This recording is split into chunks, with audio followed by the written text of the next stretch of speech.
You're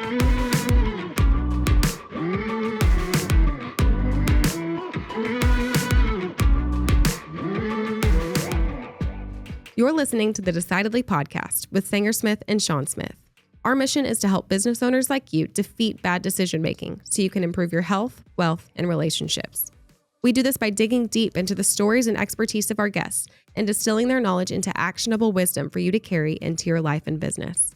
If you're new to the show, welcome. Be sure to hit the subscribe button so you won't miss out on any of our weekly episodes. If you prefer to watch this week's episode, head on over to YouTube for the full video. Now, let's get into this week's episode and defeat bad decision-making in your life and business.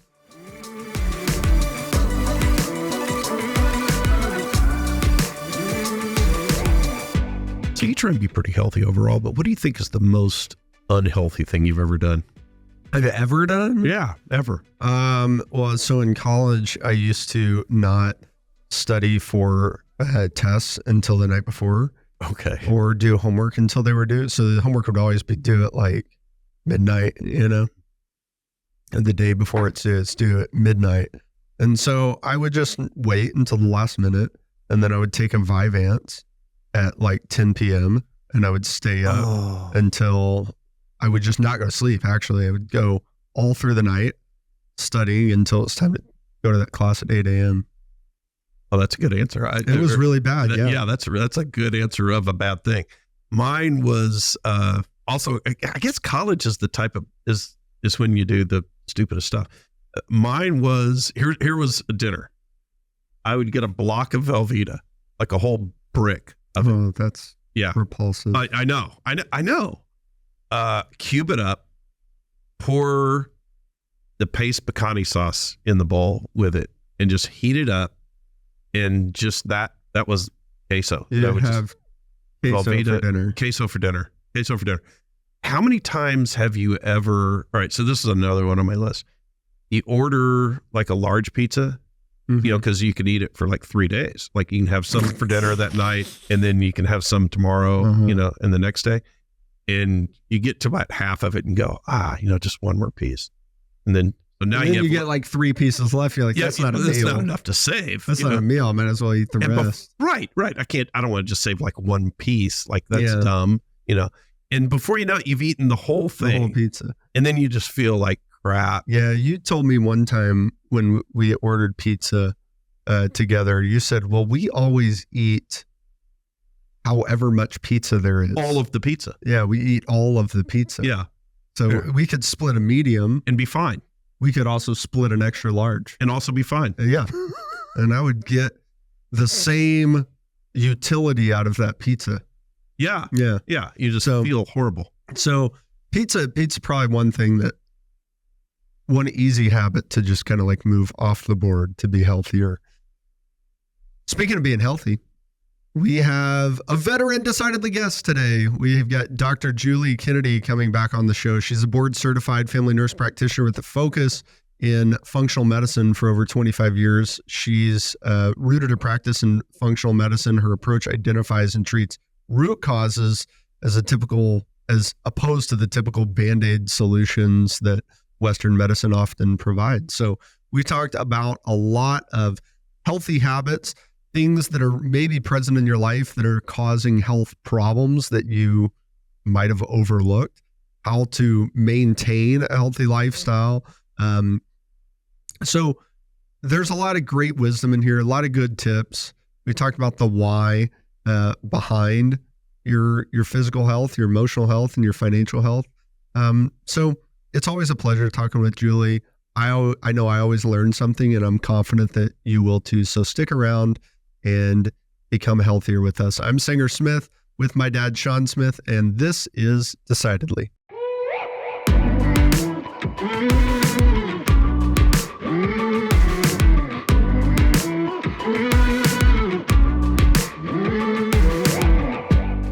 How come whenever I sleep like 9 hours, I feel worse than when I sleep 5 hours?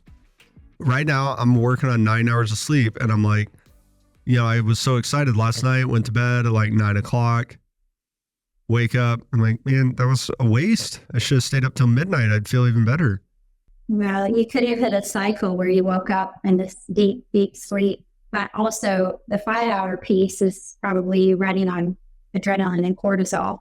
And so you're going to get that huge spike of like, let's go, let's do this. But you actually haven't gotten enough sleep. Okay. So you only think you feel better is the issue. You're running on adrenaline. you're saying if I'm all hyped up on cortisol, that I have more energy, but is it a bad energy? Yeah, it's a temporary energy. Mm-hmm. So in your experience, how many business owners are operating like that day to day, just running on stress hormones? Most of them. Okay. What does that look like aside from just, not getting enough sleep, for example? Yeah, so that can eventually turn into weight gain, brain fog, working from more of that frontal lobe of the brain where it's like quick decision making, but not necessarily living with joy. And then long term, what I see is it impacts their hormones, so thyroid and sex hormones, in the long run. So I hear people talk about thyroid. What is a thyroid, and what is the consequence of having thyroid problems? Yeah. So our thyroid gland is located here, and it's one of the glands that is part like in your throat. Mm-hmm. Okay. Yes. Mm-hmm. It's a gland. I thought it was in the thigh. What's it? This is good that we're talking about this. Health education. I always say knowing our body is super important. So yes, it's in your throat and not your thigh. That's first thing. And it is a gland, and it's part of the endocrine system. It's one of the major systems of the body. And the thyroid gland is in charge of our metabolism and our energy. And so when we've been running on our adrenal glands, which we have 2 glands that sit on top of each kidney, and they are in charge of producing our major stress hormones like cortisol and adrenaline. When we've been running on that for too long, the thyroid starts to kick in and say, well, let me help out. But they kind of work together as a team. And the thyroid gland starts to get dysfunctional. So that can look like either an overactive or underactive thyroid. So meaning we start to have either too much energy and you're very hyperactive and you're losing weight and you have anxiety, heart palpitations, that's a hyperactive or overactive thyroid, or underactive, which hypothyroid, meaning you're going to start gaining weight, you're lethargic, sluggish, and it also impacts sleep. So it's just a vicious cycle. How many people who say they have a underactive thyroid are really just fat? They're just not healthy, but they're blaming it on an inactive thyroid. It seems like I come across that a lot. Well, unfortunately, with the foods that we eat and the toxins we're exposed to and running on adrenaline all the time, it's the perfect storm for thyroid issues to be a major problem. Now, I can't tell you whether people are getting their blood work checked. That's how we diagnose an underactive or overactive thyroid. It's checking someone's thyroid levels. But I wouldn't think that people would just be dishonest about that. It's really difficult once you have hypothyroidism to lose weight. You have to go after the root cause, which is what I do. And that can look like lowering toxicity level, managing stress, getting more sleep, setting healthy boundaries, and looking for underlying infections is another one as well. So what sort of environmental toxins are causing an underactive thyroid? Mm-hmm. So when you look at toxins, it can be cleaning products that we use. So the environment, cleaning products, candles, also personal products like perfumes, shampoos, soaps, all those things we look at. Even the food that we eat, any chemicals that are added to foods or pesticides, so making sure we eat organic foods, corn, rice, those things absorb toxins more than some foods. looking at all those things is really important. So all the women in my office are all about eliminating environmental toxins in like cleaning products and perfumes and things like this. And I had no idea until recently that made any type of difference. But one woman was telling me recently, like, you got to be careful of an ingredient called fragrance. So if you buy like a perfume, they may say, well, first of all, I don't think a perfume necessarily has to tell you, regulated by the FDA, what the ingredients are, because it's not a consumable, right? But even in like maybe a soap, you mentioned soap might say, this is what we use to make our soap. And then it'll say, you think you're reading for all of the, the naughty words, and then it just says fragrance. Can you tell me why that's bad and what the heck that even means? Yeah, so because you don't know what they're using to make that fragrance, it can be chemicals that are harmful for the body. So I typically stick with a lot of essential oils. I've made my own roller blends for companies that we use essential oils. That way it's natural products. Because when it says fragrance, we don't know what that's comprised of. Why do you think essential oils get a little bit of a bad rap sometimes? They're like astrology adjacent. I use them. I'm not being a hater. How do you use essential oil? I use them in the sauna. Okay. Yeah. You might tell me I'm doing this incorrectly, Julie, but I put eucalyptus oil on the sauna rocks. Oh, cool. And then I put a peppermint oil on my toes. Sure. And why do you do that? Because it smells good and it feels good. The peppermint oil feels good, and then the eucalyptus oil smells good. It's perfect. Okay, so yes, that's totally fine. Eucalyptus is used for clearing your airway. So for allergies, it's really helpful. Sinus issues, it's really helpful. Peppermint is good for energy. So maybe you're just needing those things intuitively. You selected them. But as far as why it's a bad rap, you could say that about a lot of things, I feel like. So there's just a past history with oils and people questioning, like, does this really work? And I feel like it does. I've had a personal history of using oils. Lavender is a big one for me that helps with calming. I use that a lot for anxiety and calming, and peppermint for energy. And I've used a lot of oils for allergies too, and had really good success, not just with me, but with patients. Yeah, I think it's funny how some people are quick, and it's less common now, but people are really quick to say, oh, essential oils, that's a bunch of nonsense. But then they go buy like Dove shampoo that has who knows what in it. Sure. Or any other, big name brand that we just accept. We're like, oh yeah, this is totally fine. Sure. Well, at least I can tell you what's in my eucalyptus oil. Exactly. Whether it really does what it claims to do or not.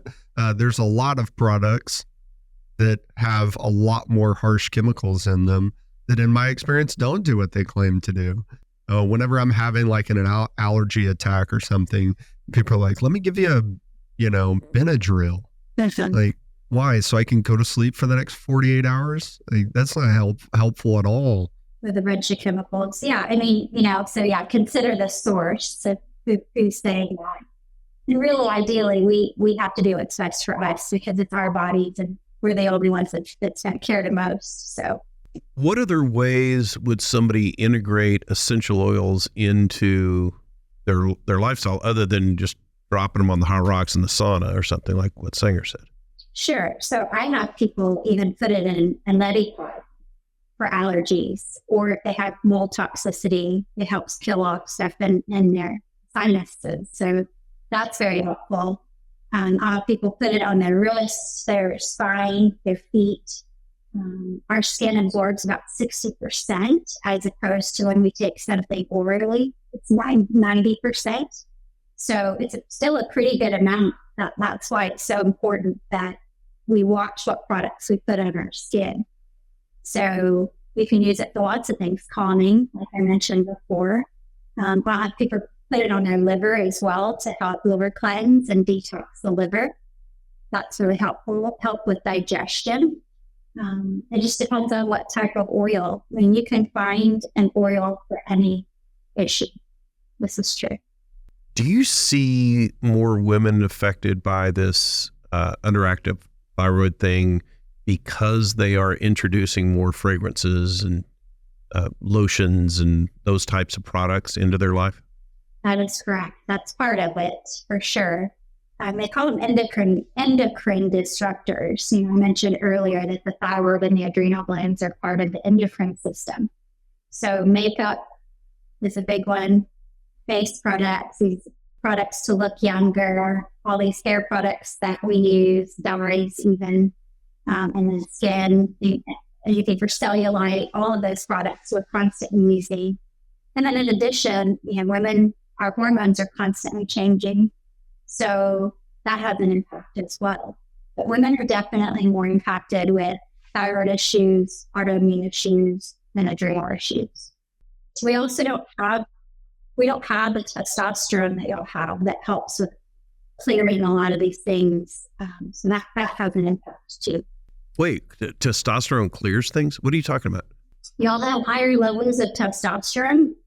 And so I'll even see men and women come in that have lived in the same house that has mold for many years. And the women are really, really sick. This happens a lot. And it has to do with testosterone and just being able to metabolize things better than women do. That's so interesting. Yeah, I have a client of mine whose condo in California has mold all through the walls. Oh, His fiance is like sick. It's to the point that she had to move out. And he's like, I'm fine. Yeah, well, I may have an issue in our house. We have a storm cellar in our house, which is kind of rare. And it's got a torture chamber. Yeah, it's like a torture. It's like a Is this dungeon. where you grew up? And Singer. what? Well, no. So we just bought this house, and it had this storm cellar, in the house.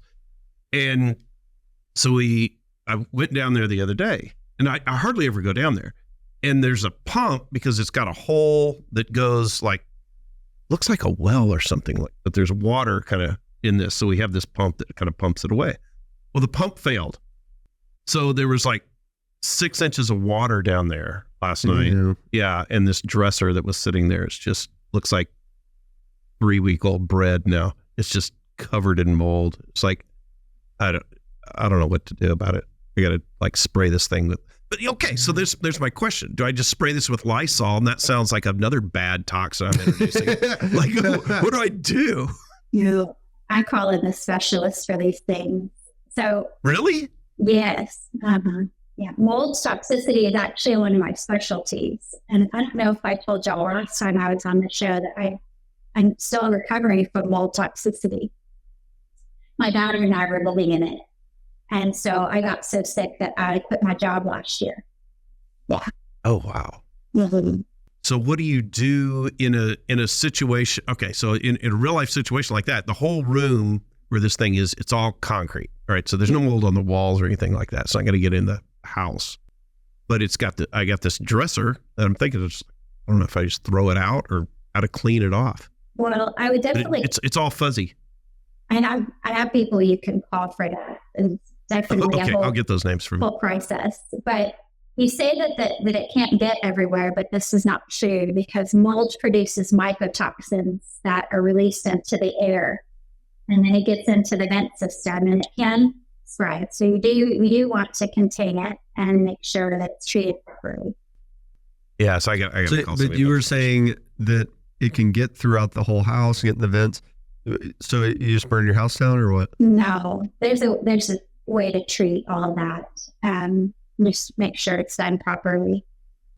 So you were talking about microtoxins that can get into the whole air and ventilation system. So what do you do if that happens? So that's when the professionals come in and they spray and treat the air. Mm-hmm. Yeah. Bunch of Lysol. They test it first. They test it first to see what's showing, if there's an issue, and then they treat it accordingly. So, Julie, the common theme seems to be that there's a lot of seemingly small issues, whether it's the lotion that we use, soap we use, the mold doesn't sound like a small issue, but maybe the causes of it could be easily overlooked. Lots of things that we've overlooked as a culture for a long time. And maybe still to this day, there are individuals whose health could be so much better, but they have no idea because they don't even know how these things are affecting them because they're so present in their life. And it took people like you to have these negative stories, negative personal experiences to say, you know what, I think I can find a better way. What is the solution to unlocking an improved health, an improved life for the average American? Yeah. So it's like you said at the beginning, it's typically not just one thing. And so when I work with people, we're looking at all these different aspects of their lives. And it's very difficult to say, oh, it was the sauna that I go to 3 times a week. That was the solution to all my problems. It doesn't typically work that way. So we're looking at food, we're looking at sleep, we're looking at movement, stress management, all these different categories that can have an impact. Now, what I've seen in my generation is that birth control use, more processed food use, all of these have had an impact on a lot of women that age. So that's cleaning that up and reversing some of that has had a huge impact. Being aware of that this is an issue. So when it comes to those things, is it as simple as just stop doing it? Or are there things that people need to do to kind of reverse the long-term effect of having used birth control for 20 years, for example? It's a good question. It's both. And so the girls of the younger generation, when they come to me for birth control, we talk about more natural methods or ones that will have the least impact on adjusting their hormones or messing with their hormones, I should say. So it's both. If someone is really, really sick and it's had a huge impact on them, then it's a lot of clearing and trying to reverse and get their body to do what it's supposed to do. So aside from birth control, what are the other most common sources of the problem that you see when patients come see you? So processed food of any kind is a significant issue. And their beauty products and cleaning products. Those are the big ones. And stress. I know that's not a product but it can be a toxin in that it makes our stress hormones elevated for longer than they should be. So beauty products, stress, processed foods, birth control. So when you have patients who have one or more of these issues, or maybe even all of these issues, and they want to remove them from their life, some of the time, I imagine they are unsuccessful for a variety of reasons in removing these things from their life. What makes a difference on whether someone successfully removes these or is unsuccessful in removing them from their life? So I think that's multifactorial. One is when they meet with me, I give them alternatives. So a lot of times it's just that they don't know what to switch to. That's the first step. It's just giving them, okay, instead of that, do this. One thing they haven't talked about is alcohol. That's definitely a significant toxin. I know with my mold toxicity, I removed it completely last year. I got out of drinking over a year now, just to give my body a chance to heal and recover. So that's another one that I talk with clients a lot about. And it's one of those things that can be a touchy subject because it's like, how bad do you want to be better? You have to make the changes. And that's just... Seems like the alcohol would kill the mold. I don't think Sean, many people... well, you don't know. You could, many people think like you. Yeah, you could pour a Tito's in your vents. But drinking it might not be helpful. What Julie recommends. I really have... I don't drink. I haven't in a long time. One of the ways that it makes it easier for me to not drink at all is non-alcoholic beer. So a company called Go Brewing, started by Joe Churro, who was on the podcast a while back. I order those beers all the time. Like they have, used to be, if you wanted non-alcoholic beer, you had one option. It was O'Doul's, and it meant that you were pregnant. Like, Yeah. You know, it was like there was no reason for you to ever order that. And now you lose your man card. When you get like made fun of. And now there's a lot of companies, even the big companies. I mean, Coors Light has one, Budweiser has one, Heineken has one, Corona has one. And a lot of times, even at a bar, I can find a non-alcoholic beer, but that supports my point, is that there's substitutes for, if you can try to find some things so that you're not missing out, not losing your man card, for instance, then you're going to be more successful. The other piece that I see is people just get so overwhelmed. So I've learned to, for a little bit at a time, okay, what's the worst thing that's happening? You know, what's the most toxic thing? But if we get rid of that and get you feeling better, then you're going to have more buy-in. You find that it's alcohol most often? That's the thing?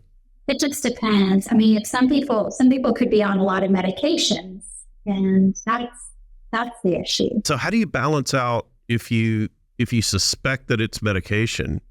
How do you wade through that minefield of saying, let's back off on this medication without running the risk of bringing back the issue the medication was trying to solve? Sure. So I don't start by taking or reducing the dosage of the medication or taking them off. I start with whatever the root causes are to the issue that they're on the medication for. So if it's high blood pressure and they're overweight and they're eating a lot of sodium and processed foods and all of these things, and they're toxic and they're stressed and not sleeping, then I go after all those things. And then when they get to a better place with all those things, then I start weaning the medication safely. Mm-hmm. It's not typically where I start. Yeah, it's difficult. Kind of like what you were saying about, you know, sort of losing your man card if you're just drinking non-alcoholic. Where it's difficult. I was at a conference a while back, and we go into the big room, you know, where the big banquet room where all the buffets are set up, you know, kind of around the place. And we're heading in, and there's a buffet kind of in the middle and a big line at it. And there's a buffet over on the left near the door, and nobody's at it. And there's a hotel staff person standing in front of this buffet. And I realized once I got up there why there was nobody at it, is this guy literally was shooing people away from it. He goes, "This is the vegan. This is the vegan." And he was like pointing over, "You don't want this." He took one look at you and knew you were vegan. He knew that wasn't the place for me. Right. Oh boy. That's funny. It is hard. So I have a question for you. I hired a health coach years ago. And so she had me download this app. The app, basically, I was supposed to log all my food. Right. So I see her, she says, download the app, come back 2 weeks. She could log in and kind of see what my activity was, what I was eating, breakfast, lunch, dinner, snacks, those kind of things. And so I come back and sit down in her office, and she says, you know, kind of a normal opening thing, you know, like, what have you been doing? And so I start telling her, oh, you know, I did this and I traveled here, I've been working a lot, blah, blah, blah. But that really wasn't what she was asking. What she meant to say was, what have you been doing? Okay.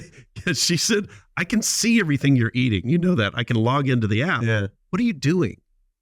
And so it was a really interesting discussion, because I began to realize that I thought I was doing fine, but her level of discipline to the program she had outlined was different from mine. And so I'm wondering, when you outline a plan of action for somebody, how do you deliver that tough message if somebody who has hired you to get better isn't following that plan? It's a good question. So first of all, there was a question a while back that was like, how how are people successful? The biggest thing was they come in and see me or somebody. They have like you had this accountability person that came in and who kept you on track and checked in. For me, to answer your question right now, is I always say, well, what's preventing you from accessing that and going, this is a whole root cause approach. And we could look at anything in our lives that way and just say, why am I not doing this?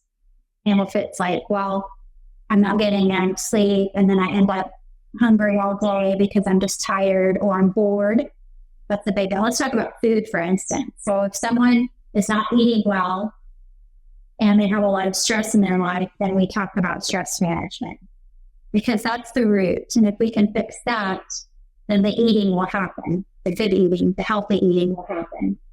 If they're not sleeping and that's why they're tired and they're just, grabbing for food for energy during the day, then we go after their sleep. So I always ask why. That's the question. It's, okay, no judgment, just why? Because we all have our downfalls and things that we struggle with, and it's figuring out why we struggle with that and going after that. I think that's a great question. I was meeting with some friends of mine in a business group a while back, and we came to that same conclusion. There was somebody in there that knew what they needed to do. Somebody in our group, they knew what they needed to do about this business issue. And I said, so the question has moved from not what do you do, but why aren't you doing what you know you should do? And when you ask that question of somebody who knows what they should do and that they're not doing it, you're asking, well, why are you not doing this? How often are you really getting to the root issue? Or is it a defensive answer that people are giving?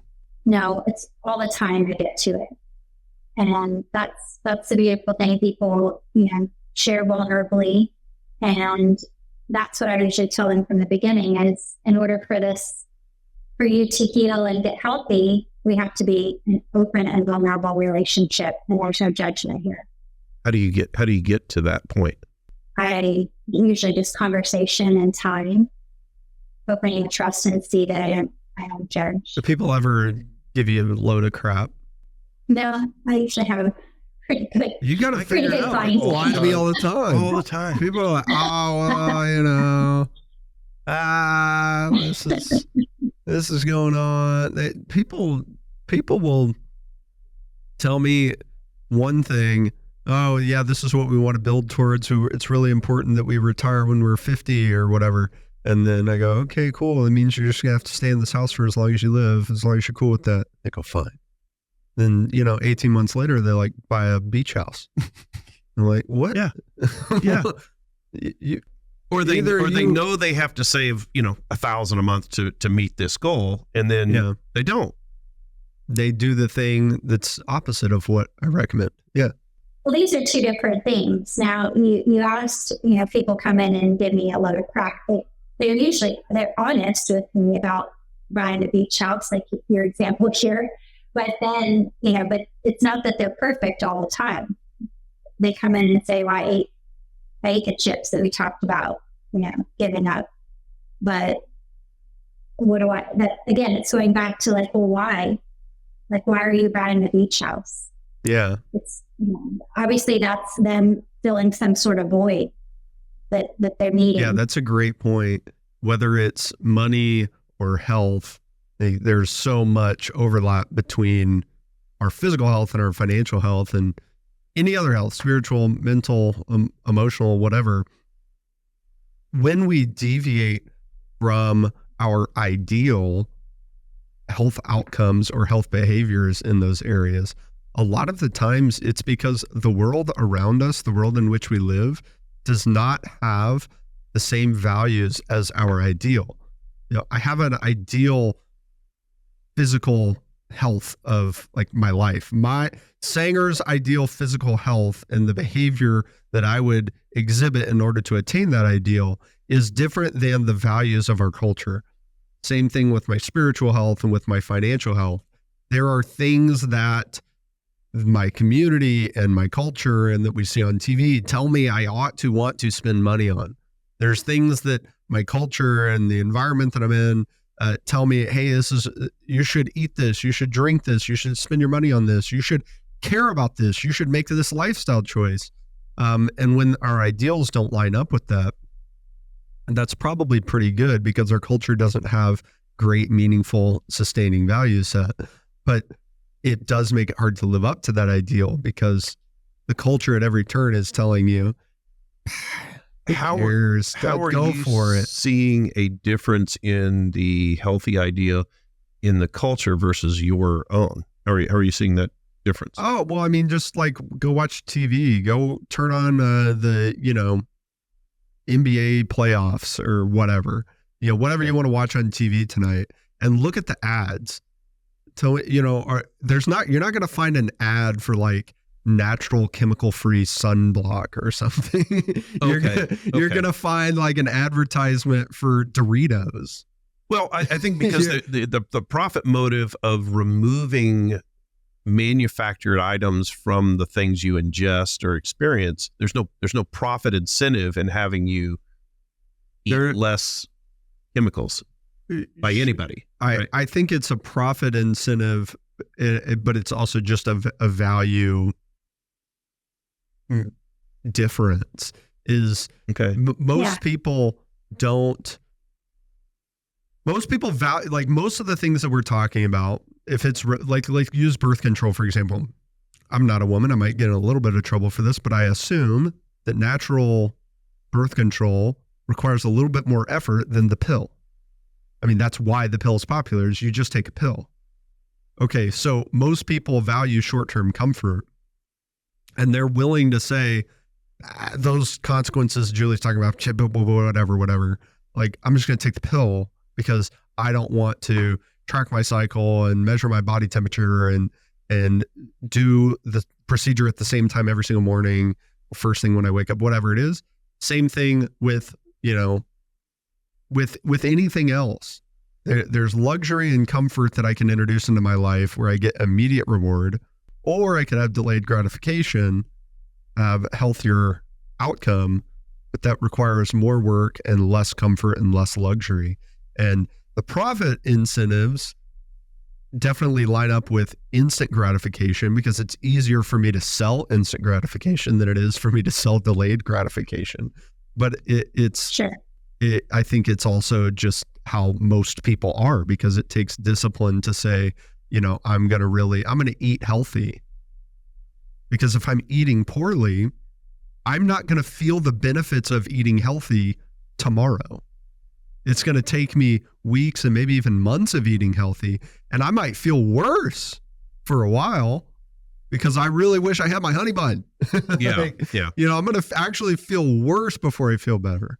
So I thought where you were going with that was that you had different purposes in mind for seeking more healthy lifestyle, for example. And I'm wondering, Julie, your thoughts on this is if you're finding that people aren't following a prescribed methodology and that you're digging as to the why are you wanting to do that? Are you finding that there are significant whys? For example, age-based, an older person might want to just have mobility. A younger person might want to have look better or get stronger. So there might be differences. Are you seeing that? For sure. The reason why people aren't doing things is time. You mentioned several of them, Sanger. Time and convenience. People don't want to put the effort in. Money is another big one, which y'all hit on already as well. It's cheaper to produce these products with all the chemicals. Those are cheaper than using natural things. And so therefore, in the end, the product to buy is more expensive. So it can be a cost issue. And then the emotional piece is always huge. I appreciate saying when I read your book and walked through those questions, it was like my financial, emotional piece. And I went back to when I grew up. My parents didn't have much money, and that's how they showed love and bought things even maybe when they couldn't fully afford that, or they should have been using it for something else. And so that is transferred over, and it's my current financial situation, right? The way I spend money now and save money now. And so the emotional piece is huge when it comes to health and food choices. So looking at all of those reasons why, and then as far as the reasons why people want to get healthy, see that as the second question here. Definitely different reasons. Some can be, people have kids, it's for that, so that they can be around a long time, so that they can play with their kids. And yes, the 20-year-olds want to look good. And the older people, a lot of it is preventing disease. And these are more serious diseases like Alzheimer's, high blood pressure. They're looking at that, how to live longer and to move better, for sure. Yeah, I think understanding the why is important, and understanding like our past experiences, whether they were our choice or the choices of our primary caretakers, they really influence the decisions that we make and the motivations that we have, subconscious and conscious motivations in all health components of our life, whether it's the decisions we make with our money for our financial health, the decisions we make with our diet for our physical health, understanding like, what is motivating me, and why do I have this pattern that seems difficult to break. And sometimes it is, well, my parents did this for this reason, and so therefore I have this same like subconscious motivation, even though it was more conscious in the decisions of my parents. Sometimes it's the opposite. It is, I'm subconsciously rejecting the decisions that my parents made. And so I'm, definitely afraid of becoming someone who spends his money poorly because my parents did that. And I saw that, but you're not thinking of that. Obviously my parents That's an example. Right? Yeah, that's an example. But understanding that motivation is super important. And in my experience working with people and their money, people who do not put the work in to find the deepest motivation that they can find have less of a success in sticking to a long-term plan. This is true with all areas of health, but I think particularly with money, it takes a long time to have a healthy money relationship. It's more difficult, I think, than, and maybe it's just because I'm more attuned to it. I can't do like a 6-week boot camp with my finances and then go, okay, now just maintain this. With physical health, I think there's at least an idea. It might not be accurate, but there's an idea of I can do this 6-week course, lose 20 pounds, and then just hold on to my current weight and I'll be good. With money, it's like, that's really not going to work. I got to change my habits and then permanently change them in order to have this succeed. And so it requires a long-term commitment to that why. And when people have a shallow why, then the motivation falls off. When they have a shallow why, as soon as it gets hard, they get off track very easily. And so having an understanding our individual why is important. But then I would challenge everyone to say, what can I do to make this a more meaningful purpose than it is on the surface when I first included it? See, I find the same, and again, because I come from a health provider background, so I find it to be the same that you're saying with money as it is with aspects of health, that it's a time commitment, it's relearning patterns and having them become part of their lives and practicing that over and over and over. So these quick fixes that are 6-week, 3-week programs, they're not sustainable. So, really diving in and figuring out patterns and the whys is very helpful. What I've seen is that people, once they figure out, when I don't get enough sleep, I really don't eat well the next day, and I don't want to exercise. They see it as pattern and the why. Once they do that, then I would say 80 to 90% of the time, they're able to live where they're like, okay, sleep is, that's the why. So I'm going to commit to making that priority, and I do that. But then that 10 to 20%, it's all about practice and not perfection. They may have a day or two or a week, but period of time where they're not getting enough sleep and they fall back into that. But once they realize like, oh, okay, I know that I'm not getting enough sleep and here I am not eating well again. And this is my pattern. So I need to get back on track as quickly as possible.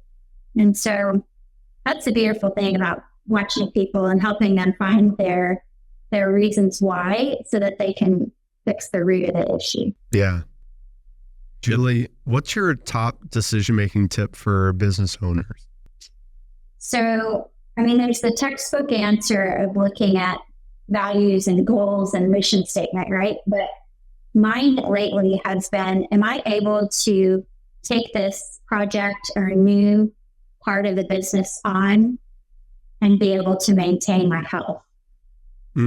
So prioritizing health before looking at, hey, what's this next quarterly project going to go? Or what is the impact of this workload going to be on my physical health? I love it. Yes, because if I'm not healthy, then I'm not able to get to the business. I can't execute on it anyway. Thanks so much for being here. Again, where can people connect with you and your work?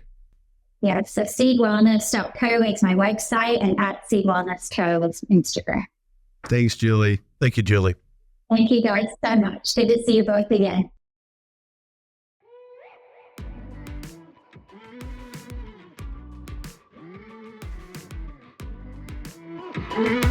My takeaway from talking with Julie really relates to the type of work that you and I do, is that there are goals that we set for ourselves, whether it's a business goal, financial goals, health goals, like what Julie was talking about. And that it's super important to begin to look at about the third or fourth or fifth level down as to why you're doing that. So if you said, for example, I want to have $1 million in my investment account for, to pick some number. The question would be, why do you want that? He said, I want to lose 20 pounds. Why? Why do you want to lose 20 pounds? Well, so I can be more active, so I can live longer. Why is that important? So I can spend time with my grandkids. Why is that important? So I can make an impact and leave a legacy for them and make a difference. Whatever. Getting to that most core why, whether it's a financial goal, a marketing goal, a hiring or recruiting goal, or a health goal, I think is super important. And so often we quit at the first one.